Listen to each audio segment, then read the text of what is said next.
Assalamualaikum warahmatullahi wabarakatuh. Iwan Villa, ini juga sering ya dilemparkan fitnah yang tujuannya adalah untuk mendegradasi sosok suri tauladan kita, Nabi Muhammad SAW.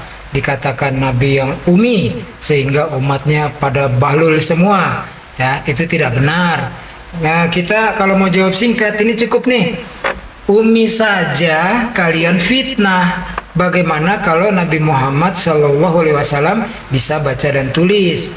Nah, pengertian umi di sini maknanya adalah bahwasannya Nabi Muhammad SAW tidak pernah mendengar, tidak pernah melihat kitab, tidak pernah membaca kitab-kitab terdahulu. Jadi segala yang diwahyukan oleh Allah bukan karena beliau membaca atau mendengar dari siapapun, mau itu rabi-rabi Yahudi ataupun pendeta-pendeta Nasaro. Itu pengertian umi ya. Sama kayak kita, misalnya Ndun, lu tahu tentang fisika kuantum nggak? Wah, gue buta soal itu, ya kan? Nah, butanya kan berarti bukan buta mata, tapi nggak punya pengetahuan tentang fisika kuantum, gitu ya jawabnya. Nah, memang sering ya fitnah-fitnah keji ini karena mereka tidak mampu menyerang Al-Quran, lalu menyerangnya kepada hadis yang dipelintir, hadis yang dibelokkan, kemudian menyerang kepada fitnah kepada Nabi Muhammad SAW. Salah satunya ini ya. Sekarang nggak semua jawaban butuh dalil kok ya, kita cukup pakai akal dan logika, tapi susah juga. Kalau penghujat kan cuma punya otak, nggak punya akal ya. Nah, ini kita langsung aja nih. Ada buku 100 tokoh yang merubah dunia ya, dibuat oleh Michael H. Hart. Ini Nabi Muhammad SAW urutan pertama dari 100 tokoh. Kedua, Sir Isaac Newton dengan teori gravitasinya. Terus kemudian ada Yesus alaihissalam ya. Jadi ini salah satu buktinya.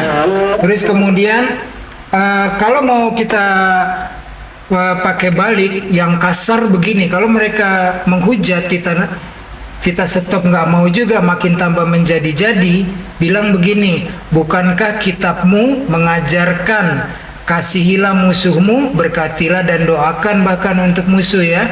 Kalau kau seperti itu namanya ajaran kasih yang kau gadang-gadang hanya kebohongan terbesar dalam sejarah peradaban manusia.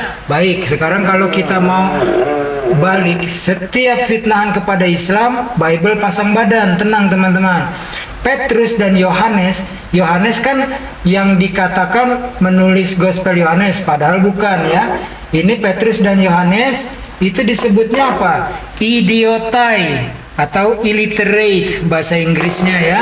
Terdapatnya di mana? Kisah para apostolos. Jangan bilang kisah para rasul, kisah para apostolos.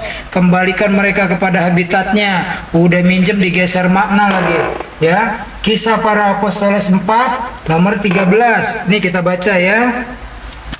Kisah para apostolos 4 nomor 13. Ketika sidang itu melihat keberanian Petrus dan Yohanes dan mengetahui bahwa keduanya orang biasa yang tidak terpelajar, heranlah mereka dan mereka mengenal keduanya sebagai pengikut Yesus. Jadi koine Greeknya, bahasa aslinya itu idiotai ya. Kemudian King James Version memakai illiterate, buta huruf. Kalau ini makin diperhalus lagi sama LAI terjemahannya, tidak terpelajar ya. Oke.